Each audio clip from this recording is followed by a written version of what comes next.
Have you ever worked on a project where you needed fabric covered cord, but you weren't sure how to make it? Well, join me in my workroom today as I show you how you can take cording and fabric and join them together to make your very own custom covered welt cord.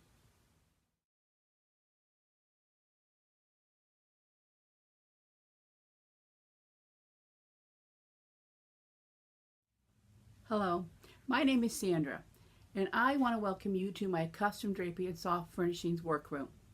Now, it's my goal to educate, inspire others who love to sew and create as much as I do. Now, in today's video, I am going to show you how you can create your very own custom covered welt cord. Now, sometimes I call it turn cord. And as I walk you through the instructions, you're going to see why.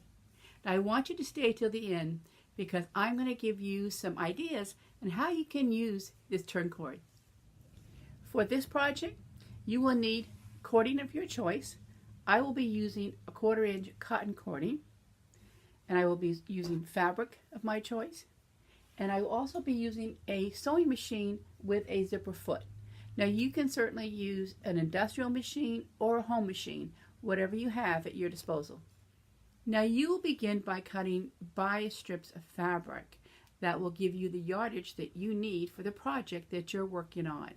Today, I'm going to be using a 27-inch piece of fabric, and I have cut my fabric 2 inches wide, and the 2 inches will accommodate my 1/4 inch cord. It will wrap around and give me a half inch seam allowance. Now, if you're using a different type of cord, other than a different size cord, I should say, other than a 1/4 inch, then you will need to take a piece of fabric and just go ahead and wrap it around your cord. And do you have like a half inch seam allowance from the bottom of the cord to the fabric? And then you'll just cut that off and go ahead and measure it if you want to. I'm eyeballing mine. I believe it's a half inch. And then you will open that up and you will take a little tape measure and you will measure that width. And yes, mine's right on the 2 inch mark. So my strip of fabric is going to be 27 inches long. That's what I need for my project, and 2 inches wide. And as far as the cording goes, the strip of your cording, the length of your cording will be 2 times the length of the strip of your fabric. So my fabric, again, is 27 inches long. So the length of the cording that I will need for my project will be 54 inches. Okay, now it's time to head off over to the machine. Now, I want to begin by finding the center of my cording. Now, I'll let you know that my cording usually comes on a long spool, and I don't like to just cut it off and waste it. So I'm going to leave it on the spool, and I'm going to find my center by matching up the end of my fabric to the end of my cording, and I will just pull along till I get to the end where the fabric ends, and then I will take my fabric and with the right side down lay it on top of the cording, and then this raw edge here I can just push it out of my way, and I'm going to wrap my fabric right sides together. And then I will begin by doing an anchor stitch right here, right across the fabric and to the cord.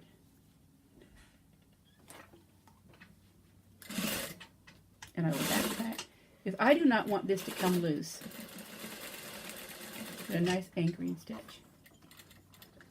Okay, then I will turn the cording in the fabric, and I will fold the fabric around the cording, matching my edges of my fabric.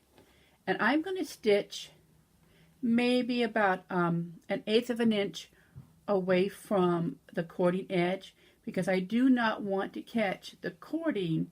I do not want to catch the cording as I stitch. I want to stay away from there. So just about 1/8 of an inch.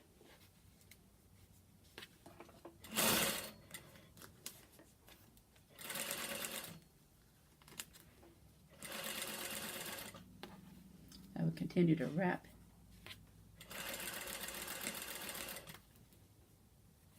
Now this is a cotton fabric, and I would tell you, if you're going to use fabric like, you know, satins or silk, they really turn nice. They make really nice turn cord.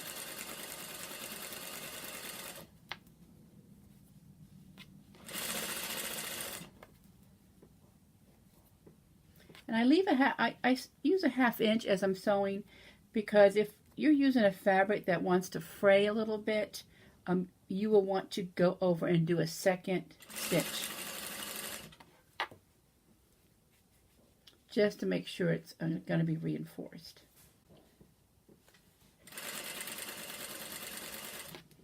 And you'll see what I mean in just a few moments when we begin to turn it.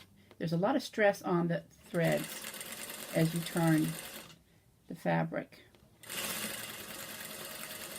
When you get to the edge, you can do a little back tack.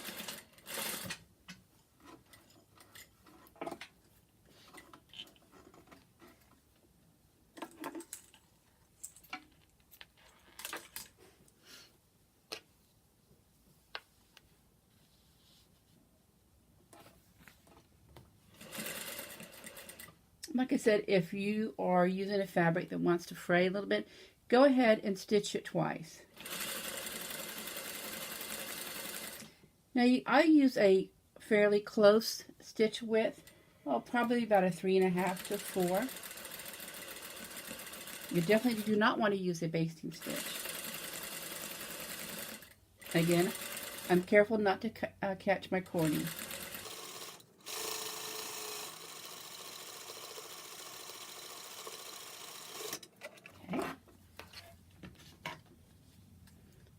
Stitched, I can trim it. Okay, I'm going to go back, and I'm just going to trim off this corner, and careful not to go through my stitching, or don't cut your cord either. But I want to get rid of some of that bulk around that edge. Okay.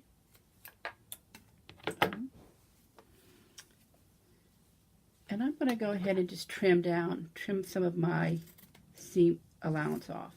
And I'm going to leave about 1/4 inch, because as this fabric turns, it will fill in and give you a nice firm cording.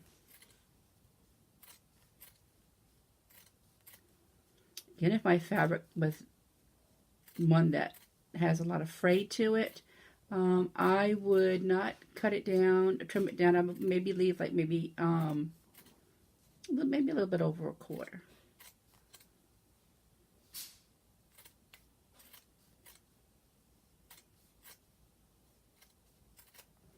Okay.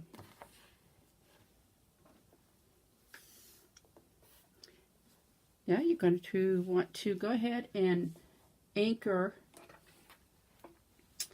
your cording underneath the presser foot, or if you have a clamp, you can certainly clamp it, and start at the bottom edge and just push your fabric up. Just shim it right up that cord. Push it up there. And take it off. And this is probably the hardest part that you will do, is to begin to push this fabric up over this bump. And you just have to kind of maneuver it with your fingers. And sometimes you have to go ahead and get a pair of tweezers, or maybe even a safety pin to help pull it and get it over that edge. But once you get that started, you're good to go. Like I said, if this was silk or satin, be careful not to pull your threads.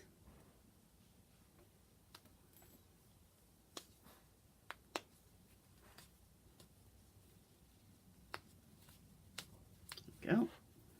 Start pulling.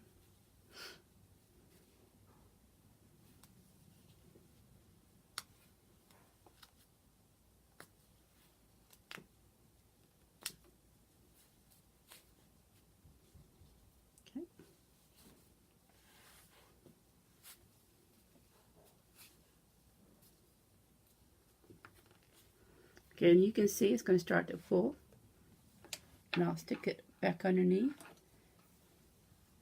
And again, from this end, I will push my fabric up.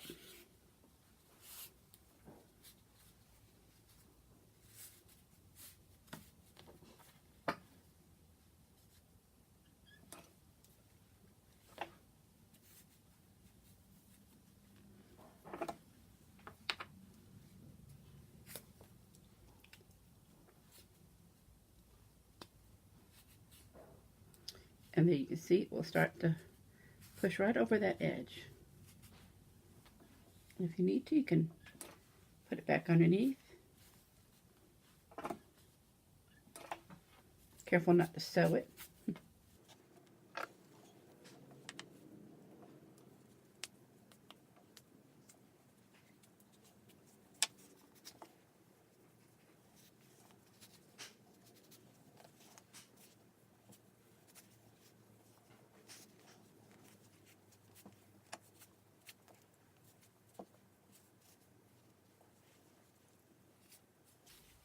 And this is why it's called turn cord, because you'll just push it. And I can start to feel it come out this end here, and you'll keep pushing it, pushing it. You're pulling with this hand and pushing with the other. And you can see how it comes out the end. And there you have it. You have your fabric covered welt cord. Now you can go ahead and cut it off. And like I said, you have not wasted that other 27 inches of cording. Now that you have finished making your turn cord, you can turn it into just about anything. You can coil it and stitch it and make it into a fabric covered bowl. You can take it and make buttonhole loops. You can make beautiful Chinese knots that can be the buttons for the buttonhole loop. Or you can take these Chinese knots and you can put them in the corner of, say, pillows, pillow shams, duvets. You can even take them and put them at the top of, say, valances, or embellish valances and corner sports with them. Or you can even take a strand and go ahead and use your finger to create this type of chain stitch. It's almost like a crochet stitch, but only with your fingers. And these would make a nice element that would go on top of a pillow. Pull it through here. A pillow. Or even if you made it long enough, you could turn it into a tieback. So I hope that you have been inspired today, and that you will consider coming back to visit me in my workroom at another time. So simply hit the subscribe button, and we will see you soon.